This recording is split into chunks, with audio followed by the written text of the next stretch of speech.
Double ദമാക്കി ആയിരിക്കും. ഇപ്പൊ ശ്രേയാശരം വരുമ്പോഴല്ല നിനക്ക് ആ ഒരു അത് കേൾക്കുമ്പോൾ കറക്റ്റ് ആവുമെന്ന് തോന്നുന്നു. തല്ലിയാലും രണ്ട് ഭാഗം. അതെ, 2 ഭാഗം ശിക്ഷ.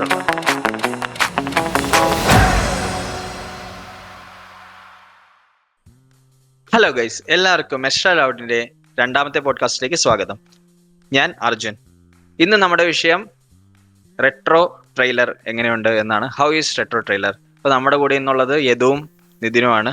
So let start with Nithin, ഒരു സിനിഫിലി. സോ നിതിൻ, നിന്റെ ഒരു റെട്രോയുടെ ട്രെയിലർ കണ്ടു കാണുമെന്ന് ഞാൻ വിശ്വസിക്കുന്നു. അപ്പോൾ എങ്ങനെയുണ്ടായിരുന്നു കണ്ടിട്ട്? ഫസ്റ്റ് ഇംപ്രഷൻ എന്നുള്ള രീതിയിൽ എങ്ങനെയുണ്ടായിരുന്നു റെട്രോയുടെ ട്രെയിലർ?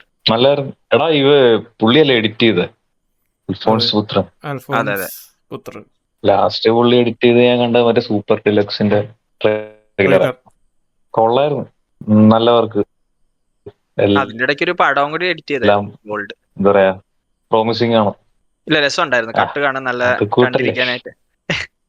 ഏത് ഗോൾഡിന്റെ? അല്ലല്ല, നമ്മുടെ ഈ റെട്രോയുടെ ട്രെയിലർ കണ്ടിരിക്കുമ്പോ തന്നെ ഒരു എന്താ പറയാ, മ്യൂസിക് ബ്ലെൻഡ് ആയിട്ടുള്ള സാധനവും ആക്ടേഴ്സിന്റെ ഒരു ഡയലോഗ്സ് ആണെങ്കിൽ സൂപ്പർ ഡിലക്സ് അതുപോലെയൊക്കെ തന്നെയല്ലേ പുള്ളി? അതെ അതെ അതെ. Super deluxe. പക്ഷെ സൂപ്പർ ഡിലക്സിന്റെ ഒരു ട്രെയിലർ ഞാൻ കണ്ടത്, പക്ഷെ അങ്ങനെ തോന്നിയില്ലായിരുന്നു ഇതിന്റെ പോലത്തെ. പക്ഷെ ഇത് ഭയങ്കര എക്സ്ട്രീം കട്ടായിട്ടല്ലേ ഇതിന്റെ വന്നേക്കുന്നത്? മ്യൂസിക്കിനനുസരിച്ച് പെട്ടെന്നായിട്ട് കട്ട് ചെയ്ത് വന്നേക്കുന്നത്. കൂടുതലും ഡയലോഗ്സ് ബ്ലെൻഡ് ചെയ്തോണ്ടുള്ള. പക്ഷെ ഇത് ലെങ്ത് കൂടുതലാണ്. ഇതിന് ഇച്ചിരി ലെങ്ത് കൂടുതലാണ്. പിന്നെ ഇത് ഇച്ചിരി ഓവർ ദ ടോപ്പ് ആയിട്ടാണ് കട്ട് ചെയ്തേക്കുന്നത്. ഭയങ്കര സ്പീഡി ആയിട്ടും. മറ്റേ സ്ലാപ്പ് ഒക്കെ 2 വട്ടം തന്നെ. പക്ഷെ റിപ്പീറ്റേഷൻ ഒന്നുമില്ല, ഞാൻ നോക്കിയായിരുന്നു. എനിക്ക് തോന്നുന്നു ഒരു ഇത് മാത്രം എന്തോ റിപ്പീറ്റ് ആണുണ്ടോ, അതായത് ആ മറ്റേ കുറെ ഗുണ്ടകൾ ഇങ്ങനെ ഇരിക്കുമ്പോഴത്തേക്ക് എന്തോ ഒരു സിഗരറ്റ് വിടണ മാത്രം എന്തോ 2 പ്രാവശ്യം ഇട്ടിട്ടുള്ള പോലെ ഫീൽ ചെയ്ത്. ആണോ? അത് 2 പ്രാവശ്യം വന്നു.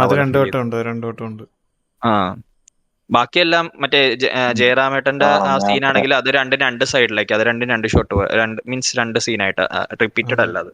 പക്ഷെ ആകെ മറ്റേത് മാത്രം എനിക്കൊരു റിപ്പീറ്റേഷൻ പോലെ തോന്നി. പക്ഷെ കറക്റ്റ് ആ മ്യൂസിക്കിനോടൊപ്പം ബ്ലെൻഡ് ചെയ്ത് പോണ രീതിയിൽ നല്ല കട്ടായിരുന്നു എന്റെ ഇതില്, ഫസ്റ്റ് ഇംപ്രഷൻ എന്നുള്ള രീതിയിൽ.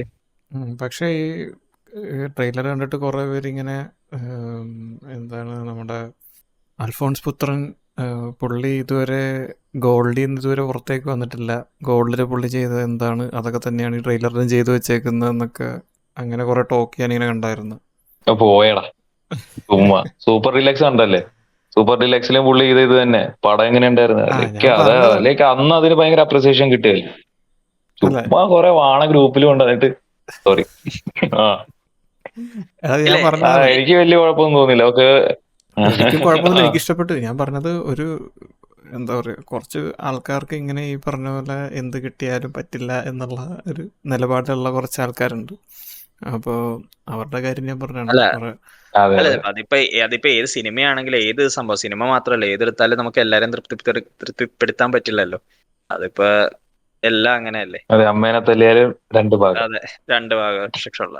പക്ഷെ എനിക്ക് തോന്നുന്നു കാർത്തിക് സുബരാജ് എന്താണ് എക്സ്പെക്ട് ചെയ്തത് അതിന്റെ അപ്പുറം കൊടുത്തിട്ടുള്ളൊരു ട്രെയിലർ ആയിട്ടാണ് തോന്നുന്നത്. കാരണം രസമുണ്ടല്ലോ, അത് കണ്ടിരിക്കുമ്പോ തന്നെ നമുക്ക് അങ്ങനെ ബോറടിക്കും, അങ്ങനെ ഒരു കണ്ടിന്യൂസ് ആയിട്ട് കേട്ട്.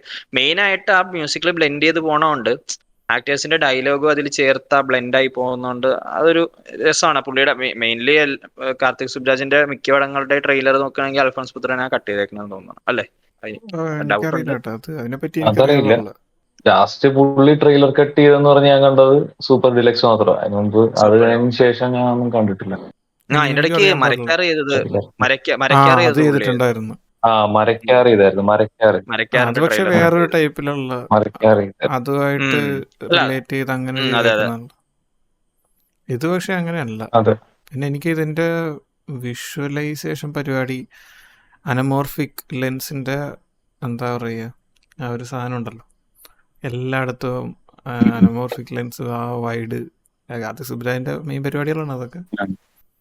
പിന്നെ അവര് കംപ്ലീറ്റ്ലി റെട്രോ എന്നുള്ള പേരിനോട് കംപ്ലീറ്റ്ലി എന്താ പറയുക, നീതി പുലർത്തിക്കൊണ്ടുള്ള പരിപാടിയാണ് ചെയ്തേക്കുന്നത്. കളർ ഗ്രേഡ് ചെയ്തേക്കുന്നതും കോട്ടാക്കിന്റെ ആ ടിപ്പിക്കൽ കളർ ഗ്രേഡ് പരിപാടികൾ. പിന്നെ സൗണ്ട്, പോലും അത് ആർട്ടിന്റെ പരിപാടിയല്ല. സൗണ്ട് അത് മാത്രമല്ല ഇപ്പൊ പറഞ്ഞു സൗണ്ട് ഇപ്പോൾ BGMs ആയാലും അതിൻ്റെ അകത്ത് യൂസ് ചെയ്തേക്കുന്ന ആ ട്രംപറ്റും ആ പരിപാടികളൊക്കെ ഉണ്ടല്ലോ. അപ്പോൾ അതുപോലെ മ്യൂസിക് ട്രംപറ്റ് ഒക്കെ പുള്ളിയുടെ എല്ലാ പടത്തിലും മെയിൻ ആയിട്ട് യൂസ് ചെയ്യും. എല്ലാത്തിനകത്തുള്ളതാണ്. പൊതുവെ പറയുവാണെങ്കിൽ ഒരു രസമുള്ള കട്ടായിരുന്നു, ട്രെയിലർ കട്ടായിരുന്നു. ഞാൻ ആദ്യം തന്നെ ഇപ്പോ പെട്ടെന്ന് കണ്ടപ്പോഴത്തേക്കും മലയാളത്തിലെ തന്നെ കുറേ ആക്ടേഴ്സ് വന്നിട്ടുള്ള ഒരു സംഭവം. ഇപ്പൊ സുജിത് ശങ്കർ ആണെന്ന് തോന്നുന്നു, എനിക്ക് തോന്നുന്നു നമ്മുടെ മഹേഷിന്റെ പ്രതികാരത്തിലുള്ള പുള്ളി സുജിത് ശങ്കർ എന്നാണ് പേര്, അങ്ങനെ കണ്ടാണ്. പിന്നെ ജയറാമേട്ടൻ, ജോജു ജോർജ്, പിന്നെ സ്വാസിക, കുറെ മലയാളം ഫിലിം ഇൻഡസ്ട്രിയിൽ നിന്ന് കുറെ ആക്ടേഴ്സ് നമ്മുടെ ഉള്ള ഒരു ഇതുപോലെ. പക്ഷെ എനിക്ക് എക്സൈറ്റിംഗ് ആയിട്ട് തോന്നിയത് ശ്രീയ ശരനെ കണ്ടപ്പോഴത്തേക്കാണ്. തോന്നും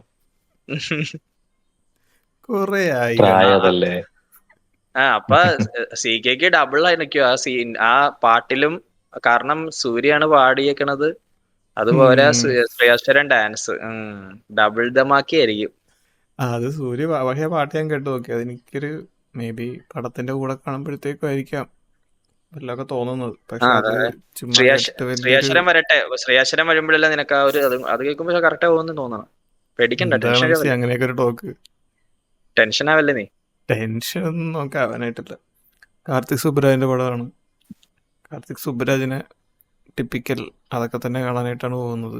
പിന്നെ പുള്ളി പറ്റി പറഞ്ഞല്ലോ, പേട്ട കഴിഞ്ഞിട്ട് അതുപോലൊരു എന്താ പറയുക ഭയങ്കര ഡെപ്ത് ഒന്നും ഇല്ലാതെ ജസ്റ്റ് ഒരു കൊമേഴ്ഷ്യൽ സെറ്റപ്പിൽ പുള്ളി എടുത്തേക്കുന്നതെന്നാണ് പുള്ളി പറഞ്ഞേക്കുന്നത്.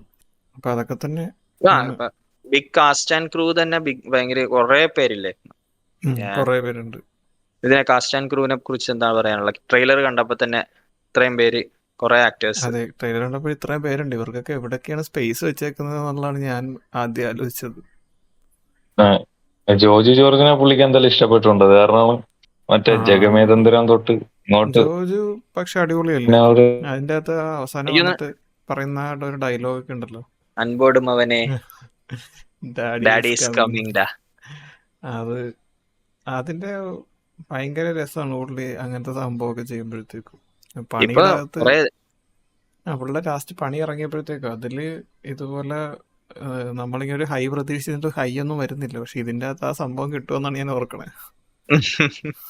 അല്ല, പുള്ളി തന്നെ ഡബ് ചെയ്തേക്കണം. പുള്ളിയുടെ തമിഴ് അത്ര നല്ല കുഴപ്പമില്ലാത്ത, മീൻസ് അങ്ങനെ വലിയ പ്രശ്നമില്ലാത്തല്ലേ. അപ്പൊ പുള്ളി തന്നെ ഡബ് ചെയ്യുന്നോണ്ട് നമുക്കത് ഇതാവാൻ ചാൻസ് ഉണ്ടെന്ന് തോന്നുന്നു.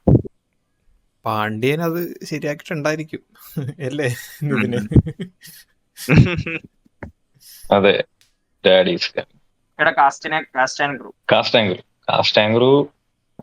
ഓക്കെ, എന്താ പറയാ, കൊള്ളാം. നല്ല അത്യാവശ്യം നല്ല എന്താ പറയാ വലിയ കാസ്റ്റ് ആൻഡ് ക്രൂ ആണ്. കാസ്റ്റ് ആൻഡ് ക്രൂവിനെ കുറിച്ച് ഞാൻ എന്താ പറയണ, എല്ലാവരും നല്ല ആക്ടേഴ്സ്.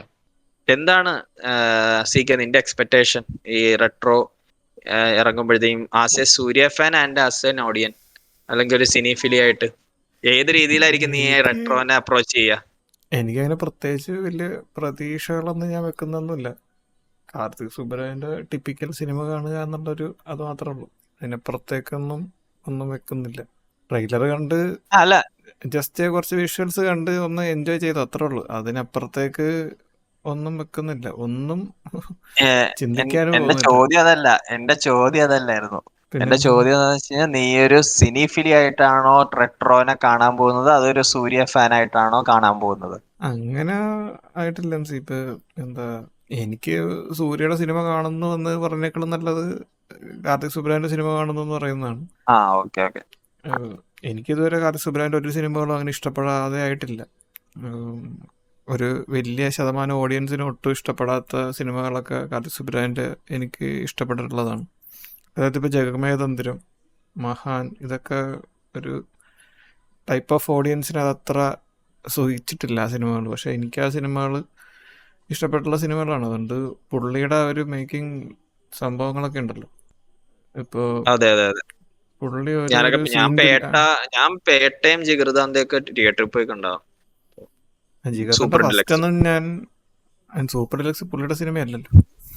അല്ല, സൂപ്പർ ഡിലക്സ് അല്ലല്ലോ, ഇത് ഡബിൾ എക്സ്. ഡബിൾ എക്സ് തിയേറ്ററിൽ തന്നെ പോയി കണ്ടതായിരുന്നു. 2 വട്ടം പോയി ഞാൻ കണ്ടായിരുന്നു ആ സിനിമ. പുള്ളിയുടെ സ്റ്റൈൽ ഓഫ് ഫിലിം മേക്കിംഗ്, ഒരു സീൻ ബിൽഡ് ചെയ്യുന്നത്, ഒരു ക്യാരക്ടറിനെ എലിവേറ്റ് ചെയ്യുന്നത്, അങ്ങനത്തെ പുള്ളിയുടെ സെറ്റപ്പൊക്കെ എനിക്ക് ഭയങ്കര ഇഷ്ടമാണ്. കണ്ടിരിക്കാനൊരു രസമാണത്. പിന്നെ മിക്ക സിനിമകളിലും നമുക്കൊരു ഇമോഷണൽ കണക്ട് കിട്ടും എല്ലാ പടത്തിൻ്റെ അകത്തും. അത് ശരിയാ. ആ ഒരു സ്റ്റോറി ലൈൻ ആണെങ്കിലും നമുക്ക് ഓഡിയൻസിനെ ആ ഒരു നമ്മൾ അതിലൂടെ ട്രാവൽ ചെയ്യണ പോലെ ഒരു ഫീലിംഗ് അതെ, നമുക്ക് അങ്ങനത്തെ ഒരു സംഭവം പല പടത്തിലും. അതെ അതെ, പുള്ളിയുടെ മേക്കിംഗ് ആ ഒരു രീതിയിലായതുകൊണ്ട്. കുറച്ച് ഇതിനേക്കാളും നെറ്റ്വർക്ക് ഇഷ്യൂ ഉള്ളതുകൊണ്ട് നിതിനിടയ്ക്ക് കട്ടാവുന്നുണ്ട്. അതൊന്ന് എല്ലാവരും ക്ഷമിക്കുക. നിതിൻ ഉടനെ ജോയിൻ ചെയ്യുന്നതായിരിക്കും. അപ്പോൾ എനിക്ക് എൻ്റെ ഒരു ഇതിൽ പറയുവാണെങ്കിൽ ഇപ്പോൾ മീൻ വൈൽ ഓക്കെ, നിതിൻ കണക്ട് ആയിട്ടുണ്ട്. ചെറിയ ടെക്നിക്കൽ ഇഷ്യൂ ഉണ്ട്, അത് കാരണമാണ് ഇതിനിടയ്ക്ക് പോകുന്നത്. സോ നമുക്ക് കണ്ടിന്യൂ ചെയ്യാം. അപ്പോൾ എന്താന്ന് വെച്ച് കഴിഞ്ഞാൽ ആ ഒരു സ്റ്റോറി ലൈൻ ആണെങ്കിലും പുള്ളിയുടെ ഒരു മേക്കിംഗ് സ്റ്റൈല് നമ്മൾ ഒരു ഓഡിയൻ ആയിട്ട് ഇരിക്കുമ്പോൾ നമ്മൾ ആ ഒരു കഥയെ കൂടി ട്രാവൽ ചെയ്ത് നമുക്കും ആ ഇമോഷൻസ് കണക്ട് ആയ ആ ഒരു രീതിയിലാണ് പുള്ളിയുടെ മേക്കിംഗ് സ്റ്റൈല്. അത് എനിക്ക് ഭയങ്കര ഇഷ്ടമുള്ള ഒരു കാര്യമാണ്. അപ്പൊ അതുകൊണ്ട് തന്നെ ഞാൻ ഒരു കാർത്തിക് സുബരാജിന്റെ പടം തിയേറ്ററിൽ പോയി കാണുന്നു, ആ ഒരു രീതിയിൽ തന്നെ ആയിരിക്കും പോകുന്നത്. കാരണം പേട്ട അതുപോലെ തന്നെ ജിഗർദാന്ത XX ആണെങ്കിലും ജിഗർദാന്ത ആണെങ്കിലും തിയേറ്ററിൽ പോയി കിട്ടിയപ്പോഴത്തേക്കും കിട്ടിയ ഒരു ഹൈ ഉണ്ട്. അത് ചില സീനിൽ മ്യൂസിക് ആയിട്ട് ബ്ലെൻഡ് ചെയ്ത് പോണ ചില സീൻസ് ഒക്കെ എലിവേറ്റ് ചെയ്യണത് ഭയങ്കര രസമാണ് കാർത്തിക് സുബരാജ്. സോ ഇതും അതുപോലെ ആവട്ടെ, നല്ലതായിരിക്കും എന്ന് വിചാരിക്കുന്നു. നിതിന് നിനക്കെന്താണ് പറയാനുള്ളത്? നിന്റെ ഒരു ഇത് പറ. എന്തിനെ കുറിച്ച് ഞാൻ കേട്ടില്ല, എനിക്ക് ആ കോള് വന്നപ്പോ മൊത്തം ഇതായി. എടാ ഒരു സൂര്യ ഫാനായിട്ടാണോ അതോ ഈ പറഞ്ഞ പോലെ ഒരു സിനിഫൈലായിട്ടാണോ നീ ഈ സിനിമ അപ്രോച്ച് ചെയ്യുന്നതെന്നാണ് MC ചോദിച്ചത്. നമ്മളെ ആരുടെ ഫാനല്ലല്ലോടാ, നമ്മള് സിനിമ കഴിഞ്ഞ ദിവസം നീ വന്നിട്ട് ഇക്ക ഫാനാണെന്ന് പറഞ്ഞത്. അത് നീ എഡിറ്റ് ചെയ്ത് കളഞ്ഞില്ലേ? ഞാൻ എഡിറ്റ് ചെയ്ത് കളഞ്ഞു. അത് വേണ്ടാന്ന് വെച്ചിട്ട് ഞാൻ വെട്ടി കളഞ്ഞു. അതാ പണ്ട് ഇപ്പൊ നിനക്ക് കാർത്തിക് സുബരാജിന്റെ പടം എന്നുള്ള രീതിയിൽ നിന്റെ ഒരു എക്സ്പെക്ടേഷൻ അല്ലെങ്കിൽ എന്താണ് നിന്റെ ഒരു കാഴ്ചപ്പാടിൽ വരുമ്പോ അത് പറ. അതായത് നീ ഇപ്പോ തിയേറ്ററിലേക്ക് പുള്ളിയുടെ റൈറ്റിംഗ് ആണ് മെയിൻ. ലൈക്ക് ഇപ്പൊ എന്താ പറയാ, ഈ ആർട്ട് ചൂസസ് യു എന്ന് പറയുന്ന സാധനം, അതിന് രണ്ട് ഒപ്പീനിയൻ ഒക്കെ ഉണ്ട്. ഇപ്പൊ വെട്രിമാരനൊക്കെ അതിനെ ഒപ്പോസ് ചെയ്യുന്നുണ്ട്, ലൈക്ക് അതൊരു ലൈക്ക് വേറൊരു തലത്തിൽ നിന്ന് ചിന്തിച്ചുകൊണ്ട്. പക്ഷെ അതില് പേഴ്സണലി എന്നെ സംബന്ധിച്ച് എനിക്ക് അതിനോട് ഒരു ലൈക്ക് എന്താ പറയാ കണക്ഷൻ കിട്ടിയിട്ടുള്ള സംഭവം പുള്ളി പറഞ്ഞ, ലൈക്ക് പുള്ളി ഇപ്പൊ മറ്റേ ജിഗർദണ്ഡ XX റൈറ്റിംഗില് ആ എലഫന്റിന്റെ ആ സീനൊക്കെ ഇൻക്ലൂഡ് ചെയ്യിപ്പിച്ച് പുള്ളിക്കുണ്ട അനുഭവം അതൊക്കെ പുള്ളി ഇങ്ങനെ പറയുന്നില്ല. അപ്പൊ ലൈക്ക്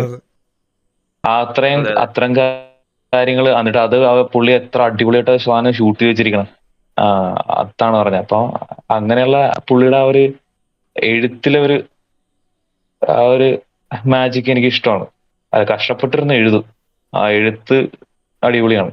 പലർക്കും പറ്റാത്ത ഒരു കാര്യമാണ് അങ്ങനെ ഇരുന്ന് എഴുതുക എന്ന് പറഞ്ഞു. അപ്പൊ ഇപ്പൊ നേരത്തെ നിതിൻ പറഞ്ഞ പോലെ തന്നെ ഇപ്പൊ റൈറ്റിങ്ങും അതുപോലെ തന്നെ നമുക്ക് കണ്ടന്റ്, ആ റൈറ്റിംഗ് എന്താണോ എഴുതിയേക്കണത് അത് അതിനപ്പുറം നമുക്ക് തിയേറ്ററിൽ നിന്ന് ഇറങ്ങുമ്പോൾ കിട്ടാറുണ്ട്. സോ മെയിൻലി കാർത്തിക് സുബരാജിന്റെ പടങ്ങളിൽ നിന്ന് നമ്മൾ എക്സ്പെക്ട് ചെയ്യുന്നതും മെയിൻലി അത് തന്നെയാണ്. പുള്ളി എന്താണോ റൈറ്റ് ചെയ്തിരിക്കുന്നത് അതിന്റെ മാക്സിമം ഔട്ട്പുട്ട് പുള്ളി തരാൻ ശ്രമിക്കാറുമുണ്ട്. ആർട്ട് വൈസ് ആണെങ്കിലും ആക്ടേഴ്സിന്റെ സൈഡിൽ നിന്നുള്ള രീതിയിലാണെങ്കിലും നോക്കുവാണെങ്കിൽ. സോ ഓക്കെ, എന്തായാലും ട്രെയിലറിൽ നിന്ന് കിട്ടിയത് സിനിമയിൽ നിന്ന് അതിന്റെ ഇരട്ടി കിട്ടുമെന്ന് വിചാരിക്കുന്നു. എന്തായാലും May 1 തിയേറ്ററിൽ പോയി കണ്ടിട്ട് നമ്മൾ നമ്മുടെ അഭിപ്രായങ്ങൾ ഇവിടെ രേഖപ്പെടുത്തുന്നതായിരിക്കും. സോ ഇതാണ് എൻ്റെ ഒരു കൺക്ലൂഷൻ. സോറി ഗൈസ്, നിതിന് കുറച്ച് ടെക്നിക്കൽ പ്രോബ്ലം ഉള്ളതുകൊണ്ട് വൈൻഡ് അപ്പ് ചെയ്യാം. എന്തായാലും നെക്സ്റ്റ് വീക്ക് നമുക്ക് 2 പടങ്ങൾ തുടരും കാണുന്നു. അത് കഴിഞ്ഞ് ഉടനെ 5 ദിവസം കഴിയുമ്പോഴത്തേക്കും 5 ദിവസം ഉടനെ റെട്രോയും വരുന്നു. അപ്പൊ എന്തായാലും നമ്മുടെ ചാനലിൽ എക്സ്ട്രാ ലൗഡ് എല്ലാവരും ലൈക്ക് ചെയ്യുക, വീഡിയോ ഇഷ്ടപ്പെട്ടാൽ ലൈക്ക് ചെയ്യുക, ഷെയർ ചെയ്യുക. അതുപോലെ തന്നെ ഇതുപോലെയുള്ള പോഡ്കാസ്റ്റ് ഇനിയും വരുന്നതായിരിക്കും. അപ്പോൾ കീപ് സപ്പോർട്ടിങ് അസ്. സോ അടുത്ത വീഡിയോ കാണുന്നവരെ till then bye bye. This is Arjun signing off. Bye. Thank U.